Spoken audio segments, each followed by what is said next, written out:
आप बताओ, मूर्ति पूजा सही है कि गलत है? जोर से। सही है। आप बताओ चश्मा वाले भैया, मूर्ति पूजा सही है कि गलत? आप बताओ, चलो। सही है। सही है। सही है। पीछे वाले भैया सही है। तो कबीरदास जी ने ये क्यों कहा कि पत्थर पूजे हरि मिले तो मैं पूजूं पहाड़, और तासे तो चक्की भली पीस खाए संसार। चलो बताओ ऐसा क्यों कहा। और एक बात मैं आपको बता दूं कि कबीरदास जी भी भगवान राम के बहुत बड़े भक्त हैं। और कबीरदास जी जब राम के भक्त हैं तो राम का भक्त भला राम की मूर्ति का विरोध कैसे कर सकता है? तो कबीरदास जी मूर्ति पूजा के विरोधी नहीं है। यदि मूर्ति पूजा के विरोधी नहीं है तो फिर ये दोहा क्यों कह रहे हैं कि पत्थर पूजे हरि मिले? अब आओ इसे समझते हैं। आप जानते हो उसका रहस्य कि नहीं? नहीं जानते तो मैं समझाऊं। जानते हो तो समझाने की जरूरत ही नहीं है। बताऊं कि ना बताऊं? सुनो, कबीरदास जी मूर्ति पूजा के पक्ष में हैं, राम के पक्ष में हैं। राम के बहुत बड़े पुजारी हैं। तुलसी के पत्ते में राम नाम लिखकर पानी में डुबाकर जिसे पिला देते हैं उसका सारा रोग दूर हो जाता है। ये कबीरदास जी की जीवनी में लिखा है।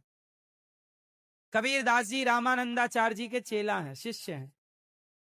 कबीरदास जी को रामानंदाचार्य जी मंत्र नहीं दे रहे थे तो कबीरदास जी रात के सुबह भोर के 4 बजे सीढ़ियों में लेट गए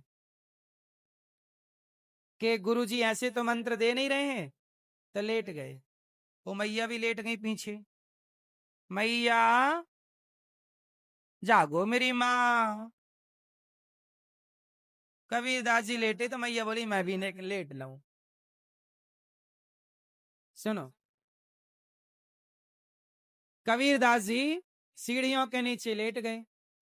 अब रामानंदाचार्य जी आए और रामानंदाचार्य जी स्नान करने आए तो उनका पांव सीढ़ियों की जगह अब सीढ़ियों पे लेटे तो कबीरदास जी की छाती पे पड़ा। यहाँ भाई सीढ़ी पे आप लेट जाओगे और हम आएंगे तो स्वाभाविक है हमारा पांव आपके शरीर के किसी हिस्से में पड़ेगा ही पड़ेगा, यदि उसी रास्ते पे आप लेटे हैं तो कबीरदास जी की छाती पे रामानंदाचार्य जी के चरण पड़ गए। और जैसे ही चरण पड़े तो रामानंदाचार्य जी को लगा राम राम राम कोई सो रहा था और मैंने पांव रख दिया, तो उनके मुंह से बोला निकल पड़ा राम राम राम राम राम। और जब राम राम निकला तो कबीरदास जी ने गुरु जी के मुंह से निकला हुआ राम राम ही उन्होंने इस मंत्र को ही गुरु मंत्र मान लिया कि गुरु जी ने मुझे स्पर्श करके मंत्र दे दिया। और कबीरदास जी चरणों में गिर